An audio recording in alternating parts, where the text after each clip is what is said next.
நம்ம கிட்ட பார்த்தீங்கன்னா ஒரு 2 ஹெலிகாப்டர் இருக்குது. இது ஒன்றும் டம்மி ஹெலிகாப்டர் கிடையாது, இது உண்மையிலேயே பறக்கும். இதுக்கு கண்ட்ரோலெல்லாம் இருக்குது. நம்ம சப்ஸ்கிரைபர் நண்பர் ஒருத்தர் பார்த்தீங்கன்னா, ப்ரோ என்கிட்ட 2 ஹெலிகாப்டர் இருக்குது, அது ஒர்க்கே ஆக மாட்டுக்கு, ஆன் பண்ணி விட்டால் ஒரு இண்டிகேஷன் கூட காட்ட மாட்டுக்கு, லைட்டு கூட எரிய மாட்டுக்கு, ஸோ இந்த ஹெலிகாப்டரை வந்து சரி பண்ணி தரீங்களான்னு சொல்லிட்டு நம்மளை வீடு தேடி வந்து கொடுத்துட்டு போனார். ஸோ இந்த மாதிரி ஹெலிகாப்டரை நான் இப்போ தான் தொட்டு பார்க்குறேன், இதை ஓட்டி பார்ப்பேன் அப்படின்னு நான் கனவுல கூட நினச்சி பார்த்தது கிடையாது. இந்த வீடியோ பார்க்குற எல்லாருக்குமே இதை எப்பயாச்சும் சரி பண்ணி ஓட வச்சிருவானா அப்படின்னு சொல்லிட்டு ஒரு எக்ஸ்பெக்டேஷன் இருக்கும். அதை கண்டிப்பாக இன்னைக்கு நீ பூர்த்தி பண்ணுறோம். கொஞ்சம் கஷ்டமான வேலை தான், எவ்வளோ கஷ்டமாக இருந்தாலும் பரவாயில்ல, இன்னைக்கு இதை பறக்க வைக்கதான், அதுதான் நம்ம டாஸ்க்கு. இந்த ஹெலிகாப்டருக்குள்ளே பார்த்தீங்கன்னா ஒரு பேட்டரி கொடுத்துருப்பாங்க அதை பறக்க வைக்கிறதுக்கு. அண்ட் இங்கே பார்த்தீங்கன்னா கண்ட்ரோலர், இந்த கண்ட்ரோல் மூலமாக தான் ஹெலிகாப்டரை கண்ட்ரோல் பண்ண முடியும். பின்னாடி பார்த்தீங்கன்னா இந்த செவுத்தில் ஓடுற கடியார் இருக்குல்ல, அதுக்கு போகிற ஒரு 6 கட்டாக போட்டிருப்பாங்க. ஸோ இதுதான் ஆக்சுவல் செட்டப். இங்கே நம்ம அழுத்தி விட்டோம் அப்படின்னா ஹெலிகாப்டர் வந்து பறக்கும். இதை வந்து நாப்தோலில் பார்த்துருப்போம், நம்ம சின்ன வயசில் வந்து நாப்தோலில் போட்டுட்டு இருப்பாங்க. இங்கே பார்த்தீங்கன்னா அப்படி ஒரு ஹெலிகாப்டர், இப்படி ஒரு ஹெலிகாப்டர், இது பறக்கும் அப்படி இப்படின்னு சொல்லிட்டு உருட்டு விட்டு கிடப்பாங்க. ஸோ அந்த மாதிரி ஒரு ஹெலிகாப்டர் தான். இன்னொரு ஹெலிகாப்டர் வந்து அது வேறு ஒரு டிசைன். ஃபஸ்ட்டு ஒன்று வந்து ஃபுல்லாக மூடின மாதிரி இருந்துச்சு, இது பார்த்தீங்கன்னா பேக்கில் கம்பி வச்ச மாதிரி இருக்குது. ஸோ ரெண்டுமே வேறு டிசைன். பட் ரெண்டுத்துக்குமே கண்ட்ரோலர் ஒன்று தான் அப்படின்னு சொல்லிட்டு ஒரே ஒரு கண்ட்ரோலர் தான் கொடுத்தாரு. அந்த கண்ட்ரோலரை பற்றி பார்க்குறதுக்கு முன்னாடி இந்த செகண்ட் ஹெலிகாப்டர் பார்த்தீங்கன்னா ஆல்ரெடி ஓப்பன் ஆகிருக்கு. பின்னாடி மூடியெல்லாம் வரும்போல் பின்னாடி மூடியை காணும், கம்பி மட்டும் தான் வச்சுருக்காங்க. ஸோ ஆல்ரெடி ஓப்பன் பண்ணியிருக்காங்க. ஸோ இதை வந்து நம்ம இன்னும் கொஞ்சம் ஓப்பன் பண்ணி உள்ளே என்ன இருக்குதுன்னு அலசி அரைஞ்சி பார்த்துடலாம். இதுக்கு வந்து கீழே இந்த மாதிரி ஸ்க்ரூ கொடுத்துருக்காங்க, ரொம்பவே குட்டியான ஸ்க்ரூ தான். அதை கழட்டிட்டு அப்படியே சைடு வாக்கில் இழுத்தோம்னா அந்த மூடி வந்து ஓப்பன் ஆயிடுது. இப்போ பார்த்தீங்களா உள்ள ஒரு குட்டி பேட்டரி, இது வந்து 3.7 வோல்ட் சப்போர்ட் பண்ண வேண்டியது. இதிலேருந்து இந்த ஹெலிகாப்டருக்குள்ளே ஒரு மதர் போர்டு வச்சுருக்காங்க, அந்த மதர் போர்டுக்கு பவர் போகுது. மதர் போர்டில் பார்த்தீங்கன்னா 2 மோட்டரை கண்ட்ரோல் பண்ணுற மாதிரி ஒரு சின்ன சிப்பு கொடுத்துருக்காங்க. அந்த மோட்ரு வந்து ஒன்று கிளாக் வைஸாக சுற்றும், இன்னொன்று வந்து ஆன்டி கிளாக் வைஸாக சுற்றும். ஸோ ரெண்டுமே வேறு திசையில் சுற்றக்கூடியது. ஸோ அந்த மாதிரி தான் அந்த உள்ள குட்டி மதர் போர்டில் வச்சு அதில் ஒரு சென்சார் வச்சுருக்காங்க. நம்ம கண்ட்ரோல் அமுக்கும்போது வயர்லெஸ் முறையில் அதை வந்து பவர் எடுத்து இந்த மோட்டரை இயங்க வைக்கும். அப்படி ஒரு செட்டப் வச்சுருக்காங்க. இதை நான் சொல்லும்போது உனக்கு மண்டை குழம்பு, என்னடா என்னென்னமோ சொல்லிகிட்டு இருக்கான்ட்டு நான் கலட்டி ஒவ்வொன்றையும் ஒர்க்காக வச்சு காட்டுறேன். அப்போ பாருங்கள் உனக்கு எப்படி புரியுதுன்னு. இந்த ஹெலிகாப்டரை ஒர்க்காக வைக்கிறதுக்கு நமக்கு கண்ட்ரோலர் தான் முக்கியம். அதில் பார்த்தீங்கன்னா நம்ம 6 பேட்டரி கிட்ட போட்டிருக்கோம். ஆனால் அதை ஆன் பண்ணும்போது ஒரு இண்டிகேஷன் கூட இல்லை. உள்ளே பார்த்தீங்கன்னா சுவிட்சும் உடஞ்சி போயிருக்கு. ஸோ சுவிட்சை ஆன் பண்ணி விட்டா தான் நமக்கு வந்து லைட் எரியும். பட் இங்கே ஆன் பண்ணுறதுக்கான பாசிபிலிட்டியே கிடையாது, ஏன்னா சுவிட்சு உடஞ்சி போச்சு. ஸோ அப்புறம் எப்படி இதை ஒர்க்காக வைக்கிறதுன்னு கேட்டிங்கன்னா, இதை கலட்டிடுவோம். கலட்டி சுவிட்சு எந்த மாதிரி உடஞ்சிருக்கு, பாதி உடஞ்சிருந்துச்சுன்னா அதை அப்படியே நம்ம மேனேஜ் பண்ணி ஒட்ட வச்சு அப்படியே ஒர்க்காக வச்சிடலாம். இல்லை மொத்தமாக உடஞ்சி போச்சுன்னா அதுக்கு ஆல்டர்னேட்டிவ் வேஸ் இருக்குது. ஸோ அது என்னென்னு பார்க்கலாம். ஓகே, இப்போ மூடியை கழட்டியாச்சு. உள்ளர பார்த்தீங்கன்னா ஒரு போர்டு கொடுத்துருக்காங்க. போர்டில் 2 சுவிட்ச் இருக்குது.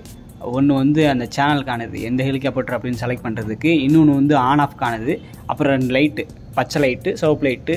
இந்த பக்கம் பார்த்தீங்கன்னா அந்த பட்டன் நான் மேலே கீழே அசைக்கும் போது வருதில்ல, ஆக்சுவலி இதுக்குள்ளே என்ன இருக்குன்னு கேட்டிங்கன்னா வேரியபிள் ரெசிஸ்டர் அல்லது பொட்டன்ஷியல் மீட்டர்னு சொல்லுவாங்க. அதாவது நம்ம ரேடியோவில் வந்து சவுண்டு கூட்டுறதுக்கு ஒரு திருக்கி விடுவோம் பார்த்தீங்களா, அதே போல் செட்டப் தான் இங்கே வச்சுருக்காங்க. ஸோ திருக்கும்போது நமக்கு கண்ட்ரோலரில் வோல்டேஜ் அதிகமாகி அதை வந்து ஹெலிகாப்டரை பறக்க வைக்கும். ஸோ இப்படி தான் அது ஒரு கான்செப்டில் வயர்லெஸ் மெத்தடில் ஒர்க் ஆகிட்டு இருக்கும். இப்போ வந்து நான் பட்டன் போச்சுன்னு சொன்னேன் பார்த்தீங்களா, அந்த பட்டன் இடத்த பாருங்களேன், துண்டாக உடஞ்சி போச்சு.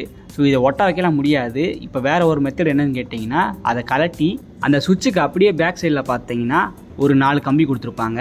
இதில் 2 கம்பியை ஒட்ட வச்சா முன்னாடி வந்து ரெட் லைட் எரியும், அதாவது கண்ட்ரோலர் ஆன் ஆகும். மிச்சம் 2 வேற ஒட்ட வச்சோம்னா, 2 கம்பியை ஒட்ட வச்சோம்னா ஒன்றுமே எரியாது, அதாவது கண்ட்ரோலர் ஆஃபில் இருக்கும். ஸோ இதுதான் ஆன் ஆஃப்க்கான மெத்தடாலஜி. ஸோ அப்போ எந்த கம்பியை ஒட்ட வச்சா நமக்கு லைட் எரியுமோ அதை வந்து பெர்மனெண்ட்டாக 2 வயரை வச்சு சால்ட்ரிங் பண்ணி விட்டோம் அப்படின்னா இந்த கண்ட்ரோலர் வந்து எப்போயுமே ஆன் ஆன கண்டிஷன்லேயே இருக்கும். ஸோ அட்லீஸ்ட் சுவிட்ச் போனாலும் அதை மாற்றாமல் இப்போதைக்கு டெம்பரரியாக இந்த மாதிரி கண்ட்ரோலராக ஆனாக வச்சுக்கலாம். அவ்வளோதான், ஒரு வழியாக சால்ட்ரிங் கீல்ட்ரிங்லாம் பண்ணி இந்த கண்ட்ரோலராக ஆனாக வச்சாச்சு. பார்த்தீங்களா, ரெட் கலர் லைட் எரிஞ்சிட்டே இருக்கும். ஸோ இது எப்போயுமே ஆன் ஆகிட்டே இருக்கும். இது ஆஃப் பண்ணணும்னு நினச்சிங்கன்னா சுவிட்செலாம் கிடையாது. பின்னாடி 6 பேட்டரி கிட்ட இருக்குல்ல, அதில் ஒன்று உருவிட்டால் போதும், கண்ட்ரோலர் ஆஃப் ஆயிரும். இப்போதைக்கு டெம்பரரியாக இந்த மாதிரி பண்ணி வச்சுருக்கேன். அண்ட் ஹெலிகாப்டரில் பார்த்தீங்கன்னா ஒன்று வந்து ஒர்க் ஆகிற கண்டிஷனில் இருக்குது. அதாவது அதில் இருக்க பட்டனை ஆன் பண்ணி விட்டோம்னா ஹெலிகாப்டரில் லைட் எரியுது. ஸோ அப்போ இதில் எந்த வித ப்ராப்ளமும் இல்லைன்னு நினைக்கிறேன். சரி, கண்ட்ரோலரை ஒர்க்காக வச்சுட்டு கண்ட்ரோலரை அழுத்தின பாருங்க, நம்ம ஹெலிகாப்டர் சுற்ற ஆரம்பிச்சிருச்சு.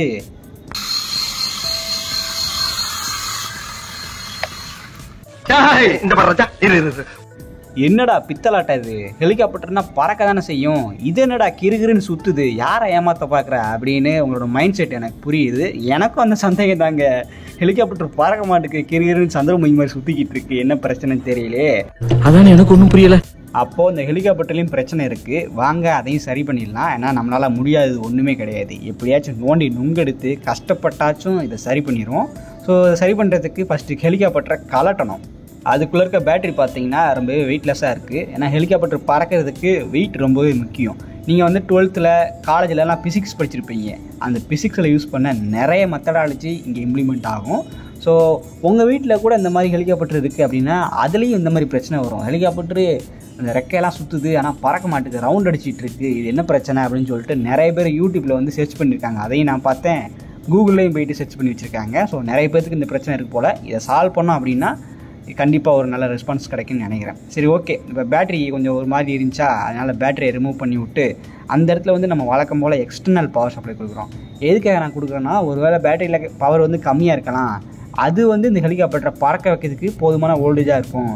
சரி, நம்ம வந்து பவர் பேங்க்லேருந்து கொடுத்து பார்ப்போம், டேரெக்டாக அந்த ஃபுல் வோல்டேஜ் இதுக்கு கிடைக்கும், அப்போ பறக்கும்னு நினச்சி நான் இந்த மாதிரி கொடுத்து ஆன் பண்ணி விட்டு கண்ட்ரோலர் ஆன் பண்ணி விட்டா திரும்பவும் அப்படி தாங்க. காலையில என்ன விளையாட்டு காட்டுறாங்க, எப்படி எல்லாம் சோதிக்கிறாங்க. அப்போது இதில் பேட்ரி பிரச்சனைலாம் கிடையாது, உள்ளுற ஏதோ சயின்டிஃபிக்காக ஒரு ப்ராப்ளம் இருக்குது, அதை மட்டும் கரெக்டாக கண்டுபிடிச்சிட்டோம் அப்படின்னா இதை ஒர்க்காக வச்சிடலாம். இது கொஞ்சம் தெளிவாக ஆர்என்டி பண்ணோம்னா ஒரு விஷயம் இருக்குது. அதாவது பறக்கிற பொருள் எதுவாக இருந்தாலும் அதில் வந்து பவரும் சரி, வெயிட்டும் சரி, அதோட அந்த பொசிஷனும் சரி, எல்லாமே பெர்ஃபெக்டாக இருந்தால் தான் அந்த பொருள் வந்து லைட்டான வெயிட்டில் பேலன்ஸ் பண்ணி பறக்க முடியுமாமா. என்ன இன்னைக்கு ரொம்ப ஜாம் ஆகுது. நம்ம செக் பண்ணதில் பேட்டரி நல்லா இருக்குது. பட் நம்ம சப்ஸ்கிரைபர் நண்பர் பார்த்தீங்கன்னா ஆல்ரெடி இந்த ஹெலிகாப்டரை ஓப்பன் பண்ணியிருக்காங்க. அதனால் அந்த ரெக்கையோட பொசிஷன் மாதிரி இருக்கலாம், மோட்டரோட ஆங்கிள் மாதிரி இருக்கலாம், இல்லை வெயிட் இதுவும் இம்பேலன்ஸ் ஆகிருக்கலாம். ஸோ அது எல்லாத்துலேயுமே இப்போ ஒன்று ஒன்றா செக் பண்ணணும். இது கொஞ்சம் காம்ப்ளிகேட்டடான ஒன்று தான், இருந்தாலும் அந்த மேலே டாப்போட ரெக்கையிலேருந்து அடிமட்டத்து வரைக்கும் நம்ம ஒன்று ஒன்றா பார்த்து பண்ணணும். இங்கே பார்த்தா அவனுக்கு புரியுதா, அந்த ரெக்கையில் பார்த்தீங்கன்னா 7-8 நட்டை போட்டு வச்சுருக்காங்க. ஸோ எல்லா பக்கமும் பேலன்ஸ் கரெக்டாக இருக்கணும் அப்படிங்கிறதுக்காக என்னென்னமோ பண்ணி வச்சுருக்காங்க. இதில் லைட்டாக மிஸ் மேட்ச் ஆனால் கூட இந்த ஹெலிகாப்டர் பறக்காமல் போகிறதோ இல்லை எதுவும் மிஸ்டேக் வரதோ நடக்கலாம். ஸோ இங்கே பார்த்தீங்கன்னா நான் இழுத்த உடனே எல்லாமே பிடிங்கிட்டு வந்துருச்சு. ஆக நட்டு எதுவும் போடாமல் விட்டுருக்காங்களா, சாரி ஸ்க்ரூ எதுவும் போடாமல் விட்டுருக்காங்களா என்னன்னு தெரில.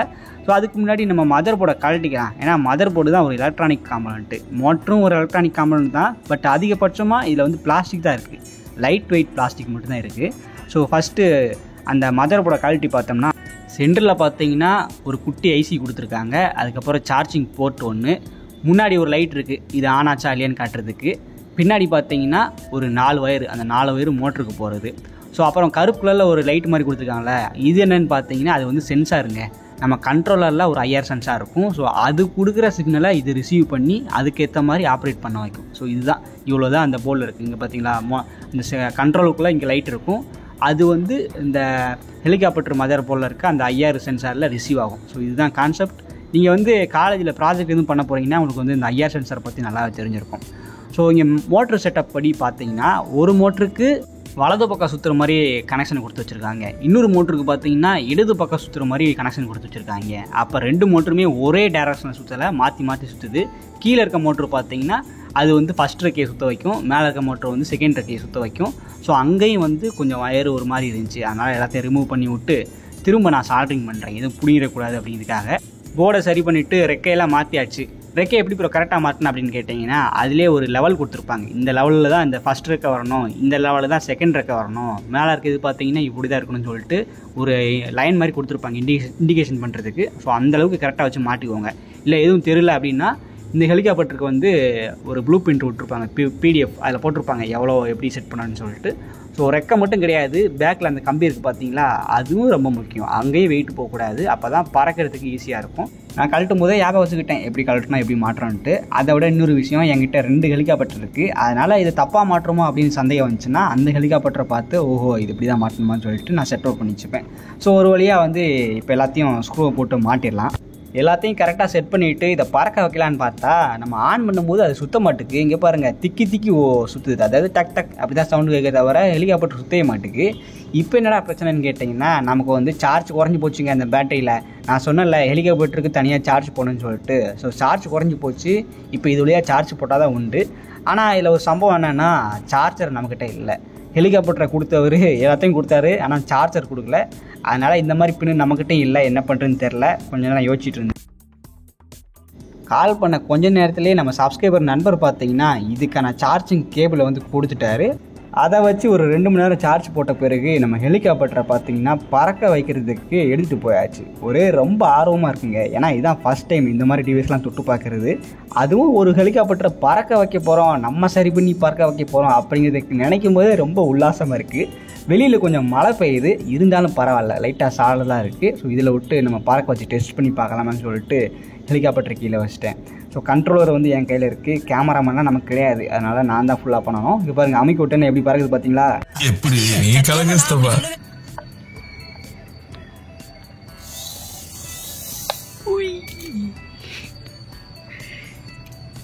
எங்கள் வீட்டு மாடி கொஞ்சம் பெருசாக இல்லைங்க, சென்ட்ரலில் வச்சு விட்டோம்னா அப்படி பறந்து அங்கிட்டு போயிடுது. மாடியை விட்டால் கீழே விழுந்துடும் போல். அதனால் இப்போ நான் ஓரமாக வச்சு விட்டு பார்ப்போம். அங்கிட்டு வச்சு விட்டா வெளியே போகுது, இங்கிட்டு வச்சு விட்டா பூச்செடிக்குள்ளே போகுது. ஆனால் ஒன்றுங்க ரொம்ப சந்தோஷமாக இருக்குது. திரும்ப திரும்ப கீழே வச்சு இன்னும் கொஞ்சம் பறக்க விடு, இன்னும் கொஞ்சம் பறக்க விடு அப்படின்னே தோணுது.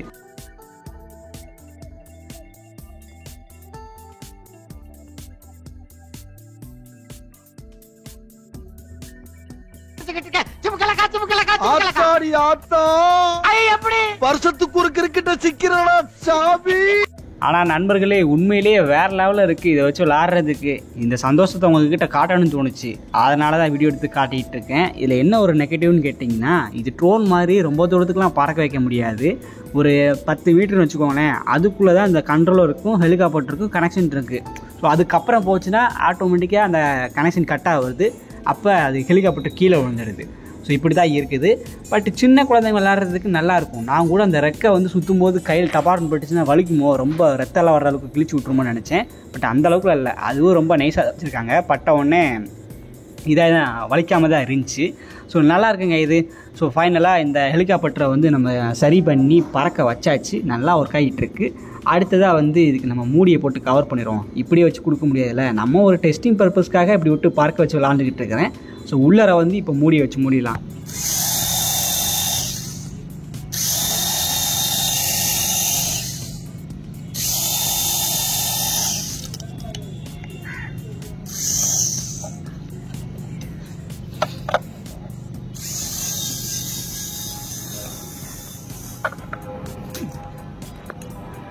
அவ்வளோதான், இந்த ஹெலிகாப்டரை சரி பண்ணியாச்சு. ஸோ உங்கள் வீட்லேயும் இந்த மாதிரி ஹெலிகாப்டர் ஓடாமல் கிடக்கு அப்படின்னா நான் சொன்ன மெத்தடில் ட்ரை பண்ணி பாருங்கள். ஸோ கண்ட்ரோலர் நல்லா இருக்குது, அந்த ஹெலிகாப்டரில் லைட் எரியுது, ஆன் ஆகுது, ஆனாலும் பறக்க மாட்டேது, கிருகிருன்னு சுற்றுது அப்படின்னா ஃபஸ்ட்டு பேட்டரி செக் பண்ணி பாருங்கள். அதுக்கப்புறம் வந்து இந்த மோட்டரோட பொசிஷன், அப்புறம் வந்து ரெக்கையெல்லாம் கரெக்டாக இருக்கா, ஏறி இறங்கி இருக்கா, இல்லை பின்னாடி இருக்க கம்பியில் வந்து எதாச்சும் அதிக வெயிட் இருக்கா அப்படின்னு சொல்லிட்டு செக் பண்ணி பாருங்கள். ஸோ வெயிட்டு அதுக்கப்புறம் அந்த பொசிஷன் எல்லாமே இது பறக்கிறத இது இம்பேலன்ஸ் பண்ணி விடும். அதனால தான் பார்த்தீங்கன்னா ஹெலிகாப்டர் பறக்காமல் சுற்றிக்கிட்டு இருக்கும். ஸோ இதுதான் சொல்யூஷன். இந்த வீடியோவை கம்ப்ளீட்டாக ஷூட் பண்ணி முடிக்கிறதுக்கு கிட்டத்தட்ட 1 மாதத்துக்கு மேலே ஆச்சு. கொஞ்சம் நேரம் பார்ப்பேன், ஒன்றும் ஒர்க் அவுட் ஆகுது, கடுப்பாக எடுத்துக்கி வச்சுருவேன் அப்படி அப்படின்னு சொல்லிட்டு 1 மாதத்துக்கு மேலே ஆகி போச்சு. ஸோ ஃபைனலாக பார்த்தீங்கன்னா இதை ஒர்க்காக வச்சுருக்கிறோம். ஸோ இதை வச்சுட்டு நம்ம இதிலேயே ட்ரோன் அப்படியே தயாரிக்கலாமா அப்படின்னு சொல்லிட்டு ஒரு ஐடியா இருந்துச்சு. பட் இதில் நம்ம கேமரா செட் பண்ணோம்னா கேமரா தனியாக காசு கொடுத்து வாங்கணும். கேமரா வைட்டா இது பேலன்ஸ் பண்ணுமா அப்படின்னு தெரியாது. ஸோ ஏகப்பட்ட ரிஸ்க் இருக்கிறதுனால சரி ஓகே இப்போதைக்கு இதை சும்மா பறக்கிறதுக்கு மட்டும் வச்சுப்போம் பொம்மை மாதிரி. ஸோ மேபி நம்ம அடுத்த வாரம் எப்பயாச்சும் பல்லாவர சந்தைக்கு போனோம்னா அங்கே ஒரு டேமேஜான ஒரு ட்ரோன் கிடைச்சாலும் அதை வந்து நம்ம ஒரிஜினலாக மாற்றலாம் அப்படின்னு சொல்லிட்டு ஒரு பிளான் வச்சுருக்கிறேன். ஸோ அடுத்த வீடியோ மீண்டும் சந்திக்கலாம். ஸோ இந்த மாதிரி எலக்ட்ரானிக் சம்பந்தப்பட்ட வீடியோஸ் பார்க்குறதுக்கு நம்ம சேனல் சப்ஸ்கிரைப் பண்ணி வச்சுக்கோங்க. தேங்க்ஸ் ஃபார் வாட்சிங்.